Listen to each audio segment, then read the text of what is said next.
আসসালামু আলাইকুম। সবাই কেমন আছেন? তো বরাবরের মতো আমি ইমরান চলে আসছি আপনাদের সাথে আমার আরেকটা নতুন ভিডিও নিয়ে। তো আজকে আমি আপনাদের সাথে আলোচনা করব বুলগেরিয়া নিয়ে। সো আজকে বুলগেরিয়ার সব কিছু আপনাদের সাথে তুলে ধরবো। যারা নতুন আছেন দয়া করে সাবস্ক্রাইব করবেন, ভিডিওটা ভালো লাগলে শেয়ারও করতে পারেন। আজকে আমি কোন দেশ থেকে আপনি বুলগেরিয়ার জন্য ট্রাই করবেন, কোন ক্যাটাগরিতে ট্রাই করবেন, কতদিন সময় লাগতে পারে, এইসব বিষয়গুলো তুলে ধরবো। সো আপনাদের সবারই কাজে লাগবে। যারা মিডল ইস্ট থেকে দেখতেছেন তাদেরও কাজে লাগবে, বাংলাদেশ থেকে যারা দেখতেছেন তাদেরও কাজে লাগবে, এবং বর্তমানে ভিসার যে আপডেটগুলো সেগুলো আমি আপনাদেরকে প্রোভাইড করব। আপনারা সবাই জানেন যে বুলগেরিয়া হচ্ছে সেনজেন একটা কান্ট্রি। এটা বাংলাদেশ থেকে যদি বুলগেরিয়ার জন্য আপনি ট্রাই করতে চান, তো আপনাকে প্রথম অবস্থাতে বাংলাদেশে না কোনো কনসুলেট টিম আছে বুলগেরিয়ার জন্য, এবং বাংলাদেশে কোনো ধরনের এমবেসিও নাই। তো এখন আপনার কি করতে হবে? আপনাকে বুলগেরিয়ার জন্য যদি বাংলাদেশ থেকে আপনি ফাইল জমা করেন, তাহলে আপনাকে ডেফিনেটলি ইন্ডিয়া যাইতে হবে। ইন্ডিয়া গিয়ে আপনাকে এমবেসি ফেস করে ভিসা নিতে হবে, আদারওয়াইজ অন্য কোনো অপশন আপনার নাই। তো আশা করি এই জিনিসটা বুঝতে পারছেন। আপনারা অনেকেই আমাকে কোয়েশ্চন করেন যে ইমরান ভাই, কবে আসলে এমবেসি বা কনসুলেন্ট বা বিএফএস এর মাধ্যমে আমরা বুলগেরিয়ার কার্যক্রমগুলো করতে পারবো?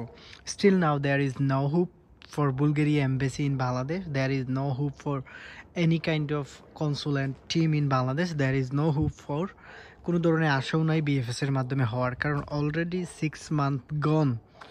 বাংলাদেশে আসলে আসতেছে না আর বুলগেরিয়ার কোনো কিছুই। এটা নিয়ে কত দূর আগাবে, এটা নিয়ে কোনো ধরনের আর কোনো কথাবার্তাও চলতেছে না।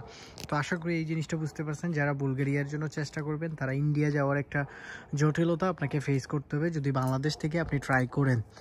কতদিন সময় লাগে প্রসেসিং টাইমটা, যদি আমরা পারমিট পেতে চাই, পুলিশ ক্লিয়ারেন্স লাগে কিনা?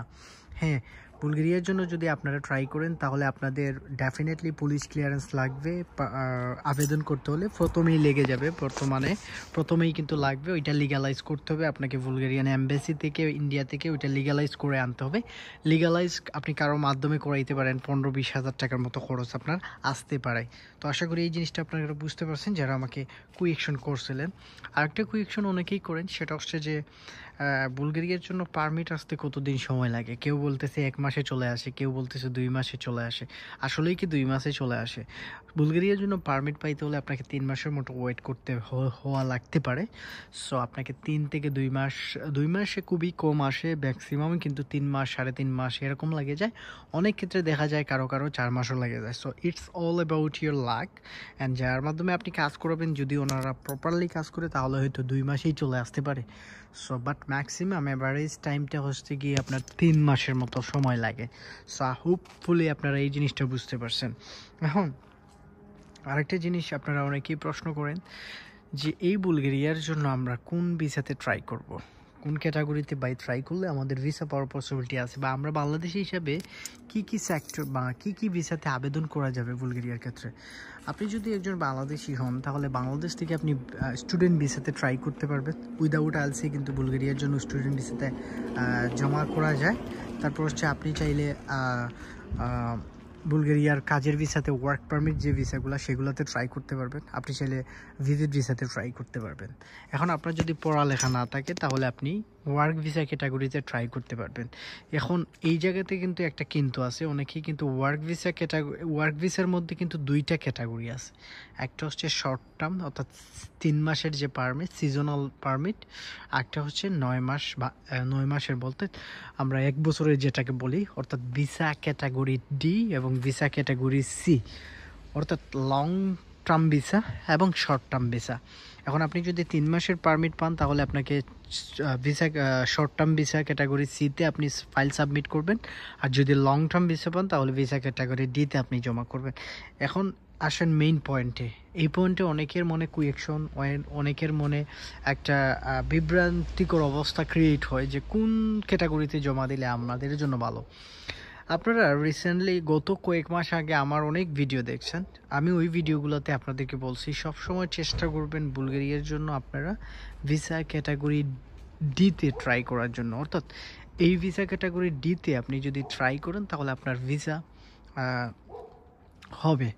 অর্থাৎ ভিসা হওয়ার পসিবিলিটি অনেক অনেক বেশি। এখন আপনি যদি বুলগেরিয়ার জন্য ভিসা ক্যাটাগরি সিতে ট্রাই করেন তাহলে আপনার ভিসা পাওয়ার পসিবিলিটি অনেক অনেক কম থাকবে, মানে যেটা ট্রু। তো আপনি চেষ্টা করবেন লং টার্ম ভিসাতে ভিসা ক্যাটাগরি ডিতে ট্রাই করার জন্য। If you try visa category D, you will get your TRC card also. আপনি যদি বাংলাদেশ থেকে ভিসা ক্যাটাগরি ডিতে ট্রাই করেন তাহলে আপনি ওইখানে যাওয়ার পর আপনি টিআরসি কার্ড পাবেন। কিন্তু ভিসা ক্যাটাগরি সিতে যদি আপনি কোনো রকমভাবে ভিসা পান তাহলে ওইখানে যাওয়ার পর আপনার টিআরসি কার্ড হবে না, এবং আপনি একটা সময় পর 3 মাসের পর আপনি অবৈধ হয়ে যাবেন। এখনও এই জায়গাতে অনেকের কুয়েকশন যে ভাই দালাল বলতেছে ওইখানে গিয়ে কোম্পানি চেঞ্জ করে আমাদেরকে 1 বছরের কার্ড করে দিবে, আমাদেরকে টিআরসি কার্ড করে দিবে, হাবি যাবি নানান কিছু। এটা কখনোই সম্ভব না। আপনারা মনে রাখবেন, শর্ট টার্ম ভিসাতে যাওয়ার পর এই ভিসাকে কনভার্ট করে অন্য কোনো ভিসাতে আপনাকে শিফট করার কোনো রাইট সিস্টেম কিছুই নাই, যে যতটুকুই বলুক না কেন। আপনি খোঁজ নিয়ে দেখেন, আপনি যদি অতীত ঘাটেন তাহলে দেখবেন যারাই বুলগেরিয়াতে ভিসা ক্যাটাগরি সি নিয়ে আসছে কেউই বুলগেরিয়াতে 3 মাস পর স্টে করে নাই। সবাই 3 মাসের আগেই অনেকেই ইতালি, ফ্রান্স, স্পেন, জার্মান, যে যেখানে পারে ওইসব কান্ট্রিতে আইসা অ্যাজাইলাম ক্লেম করে ফেলছে। তো দ্যাটস দ্য পয়েন্ট। আপনি যদি প্ল্যান থাকে যে আপনি বুলগেরিয়াতে আসবেন, আসার পর আপনি অন্য দেশে মুভ করবেন, তাহলে আপনি সিতে ট্রাই করেন। কিন্তু আপনার যদি প্ল্যান থাকে যে না, আমি ইয়েতে বসবাস করব, অর্থাৎ বুলগেরিয়াতে থাকবো, এখানে পিআর নিব, এখানে টিআরসি কার্ড সব কিছু করবো, কাজ করব, এভরিথিং করব, সো আপনাকে ভিসা ক্যাটাগরি ডিতে ট্রাই করতে হবে। এবং এটাতে ট্রাই করলে আপনার টেম্পোরারি রেসিডেন্সি পারমিট হবে, যেটা অস্থায়ীভাবে বসবাসের সুযোগ আপনি পাবেন। আর এটাতে যদি আপনি ট্রাই করেন তাহলে 5 বছর পর আপনি পিআরের জন্য, অর্থাৎ পার্মানেন্ট রেসিডেন্সি যে কার্ড, সেটার জন্য আপনি আবেদন করতে পারবেন। সো হোপফুলি আপনি এই জিনিসটা বুঝতে পারছেন কেন আমি আপনাদেরকে বলতেছি।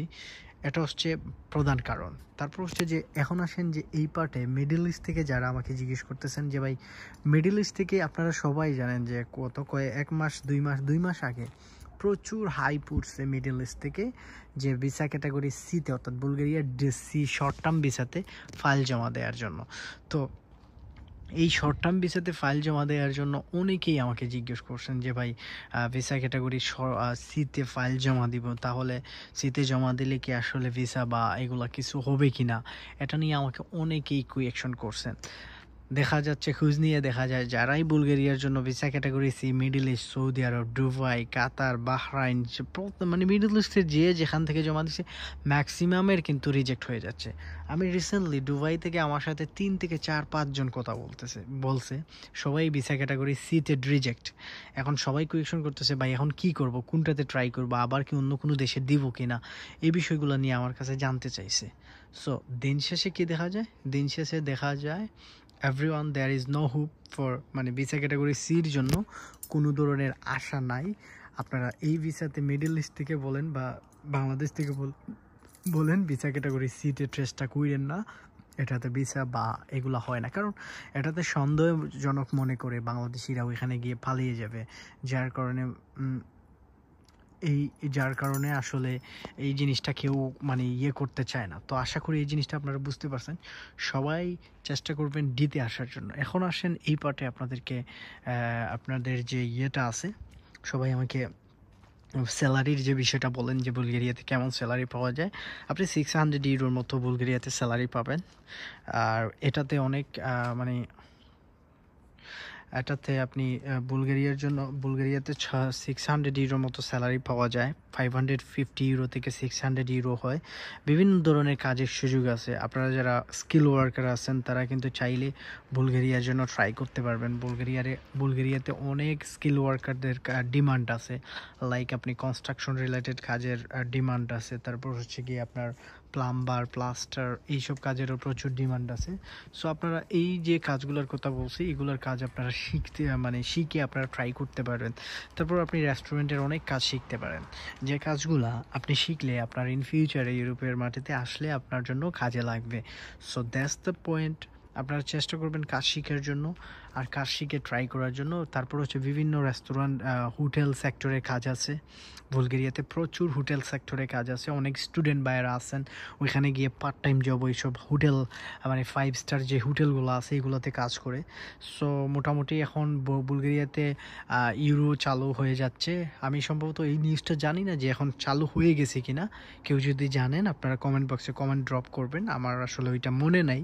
আমি দেখছি যে চালু হয়ে যাবে নাকি এরকম একটা নিউজ, তো চালু হয়তো হয়ে যাবে যেহেতু সেনজেন কান্ট্রি। তবে তাদের আগের যে টাকা সেটা হচ্ছে বুলগেরিয়ান ল্যাভ, এবং এটার 1 টাকা ইকুয়াল টু বাংলাদেশের অ্যাপ্রক্সিমেটলি প্রায় 62-63 টাকার মতো। তো এই ছিল আপনাদের বুলগেরিয়ার ভিসার আপডেট, আপনাদেরকে দিলাম। আশা করি আপনারা যারা দেখছেন সবারই উপকারে আসবে এই বেসিক ইনফরমেশনগুলো। আর সবাই সাবস্ক্রাইব করবেন যারা নতুন আছেন। আর অবশ্যই আপনারা চাইলে যে কোনো ইনফরমেশনের জন্য আমার ফেসবুক পেজে আপনারা কানেক্টেড হয়ে যেতে পারেন। সবাই ভালো থাকবেন, সুস্থ থাকবেন। আসসালামু আলাইকুম, আল্লাহ হাফেজ।